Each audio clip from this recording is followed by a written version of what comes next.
Everybody. तो अगर तुम क्लास 11th में हो या तुम क्लास 12th में हो, तुम्हारे लिए ये वीडियो बहुत ही इंपॉर्टेंट होने वाली है, क्योंकि इस वीडियो में हम बात करने वाले हैं सीबीएसई ने जो लेटेस्ट अपडेट अपनी दी है रिगार्डिंग योर करिकुलम।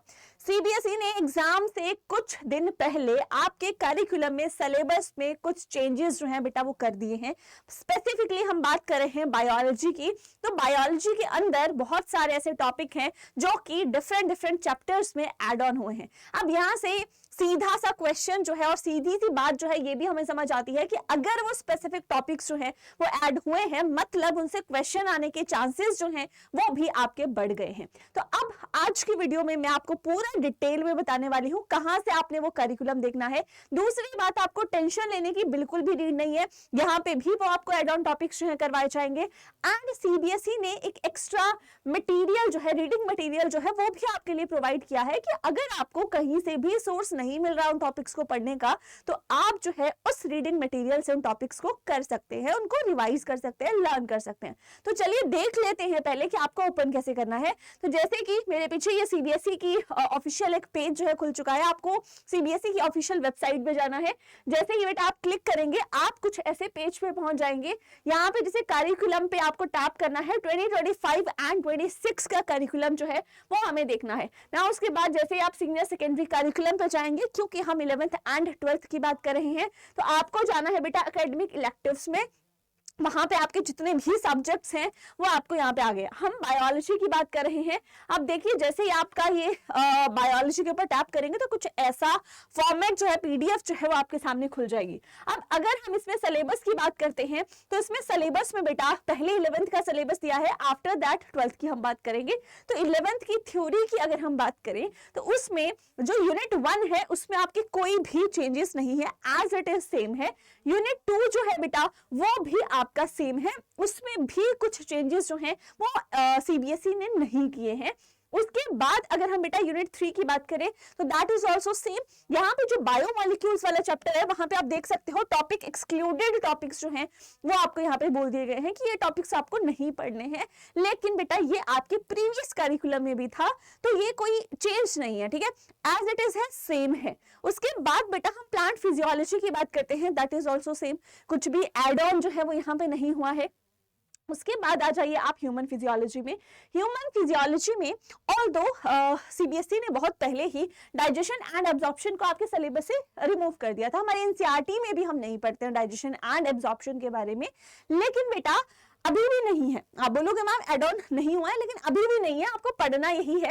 लेकिन एंड में जो है ना वो एक नोट, कुछ ऐसा नोट आपको देखने को मिलेगा, ठीक है। तो अगर हम बात करें कि कुछ ऐसा नोट जो है वो आपको यहाँ पे ऊपर देखने को मिलेगा, और मैं इसको हाईलाइट क्यों कर रही हूँ, क्योंकि इसमें बोला क्या गया है कि जो भी ये टॉपिक्स हैं, और टॉपिक में किसकी बात की गई है बेटा, टॉपिक में बात की गई है that is digestion and absorption, ठीक है। डाइजेशन एंड एब्जॉर्प्शन जो है वो आपको पढ़ना नहीं है, ठीक है, पढ़ना इन द सेंस कि एग्जाम्स में नहीं आएगा, ठीक है। डाइजेशन एंड एब्जॉर्प्शन की बात की है, तो अब यहाँ पे बोला है कि सिलेबस में तुम्हारा ये टॉपिक है, ठीक है, that is added on in your syllabus, syllabus में ऐड कर दिया गया है, लेकिन यहाँ पे बोला है इंक्लूडेड है सिलेबस में, ठीक है।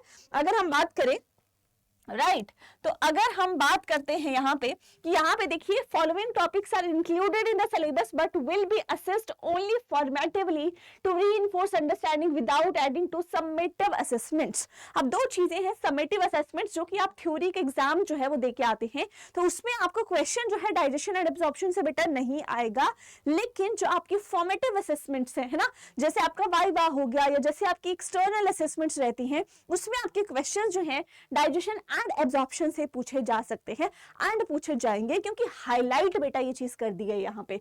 अब यहाँ पे बोला है कि आपको पढ़ना कहां से है, डाइजेशन एंड एब्जॉर्प्शन में भी स्पेसिफिकली बोला है बेटा एलिमेंट्री कैनाल, डाइजेस्टिव ग्लैंड्स जो है वो आपको स्टडी करने हैं, रोल ऑफ डाइजेस्टिव एंजाइम्स ये आपको पढ़ना है, गैस्ट्रो इंटेस्टाइनल हार्मोन्स जो है वो आपको पढ़ने हैं, पेरिस्टालसिस क्या है, digestion absorption and assimilation of proteins, carbohydrates and fats ये आपको सब कुछ पढ़ना है, कैलोरीफिक वैल्यूज प्रोटीन्स की की कितनी है, कार्बोहाइड्रेट्स की कितनी है, फैट्स की कितनी है, ये भी आपको स्टडी करनी है। आफ्टर देन इजेशन हो गई, न्यूट्रिशनल एंड डाइजेस्टिव डिसऑर्डर्स हो गए आपके, जैसे आपका पेम रहता है, indigestion, constipation, vomiting, jaundice, diarrhoea, इन सब के बारे में आपको डाइजेशन एंड एब्जॉर्प्शन में डिटेल में पढ़ना है। अब आपका क्वेश्चन होगा कि मैम इतना सारी चीजें अगर वाइवा में हमसे पूछ रहे हैं, है ना, फॉर्मेटिव असेसमेंट में पूछेंगे, हम करेंगे कहां से, तो यहाँ पे स्पेसिफिकली आपको हाईलाइटेड है, please refer to CBSE reading material.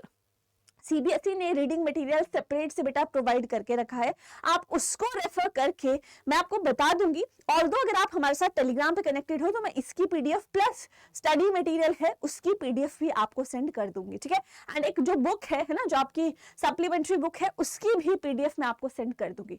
अब आप अगर आगे देखोगे दैट इज अबाउट 11th। अब हम 12th की बेटा बात करते हैं। तो 12th में अगर हम देखें यहाँ पे तो कुछ कुछ टॉपिक्स जो हैं बेटा वो ऐड हुए हैं, ठीक है, कुछ कुछ टॉपिक्स जो है वो ऐड ऑन हुए हैं। सेक्सुअल रिप्रोडक्शन जो है वो आपका सेम है, ठीक है। फ्लावरिंग प्लांट्स की अगर हम बात करें सेम है, ह्यूमन रिप्रोडक्शन सेम है, रिप्रोडक्टिव हेल्थ जो है दैट इज आल्सो सेम, कुछ भी चेंजेस नहीं है। जेनेटिक्स एंड एवोल्यूशन में आ जाओ, principles and inheritance, principles of inheritance and variation as it is same है, कुछ भी डिफरेंस नहीं है।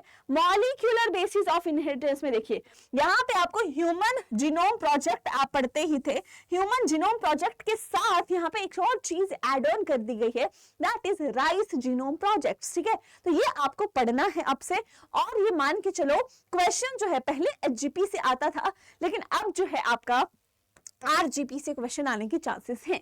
इसके बाद आप आ जाइए दैट इज इन एवोल्यूशन, ठीक है। तो एवोल्यूशन में यहाँ पे जो आपकी डार्विन कंट्रीब्यूशन था वो तो हम पढ़ते थे, modern synthetic theory of evolution.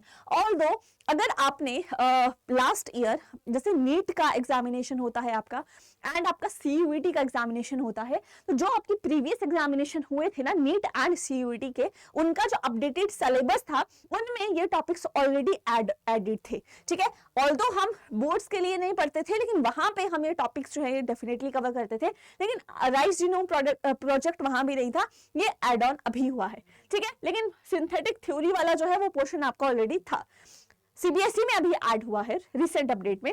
Okay, next आप आ जाइए बेटा, that is biology and human welfare. अब इसमें देखिए मलेरिया जो है हम ऑलरेडी पढ़ते थे, डेंगू एंड चिकनगुनिया हम नहीं पढ़ते थे, ठीक है।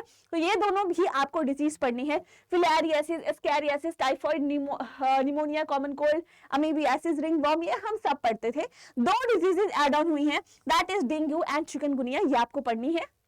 उसके बाद आप आ जाइए माइक्रोब्स इन ह्यूमन वेलफेयर में, तो यहाँ पे सभी बोल रहे हैं भाई कि antibiotics production and judicious use जो है वो एड ऑन हुआ है, लेकिन बेटा अगेन मैं बोल रही हूँ जो सीयूईटी का अपडेटेड सिलेबस है उसमें ये टॉपिक ऑलरेडी पहले ही उन्होंने एड ऑन कर दिया था लास्ट साइकिल के लिए ही, लेकिन सीबीएसई ने अभी अपडेट किया है। तो एंटीबायोटिक्स प्रोडक्शन जो है और उसका जुडिशियल यूज कैसे किया जाना चाहिए वो भी आपके लिए अभी इंपॉर्टेंट है, और क्वेश्चन बेटा इससे बन सकते हैं।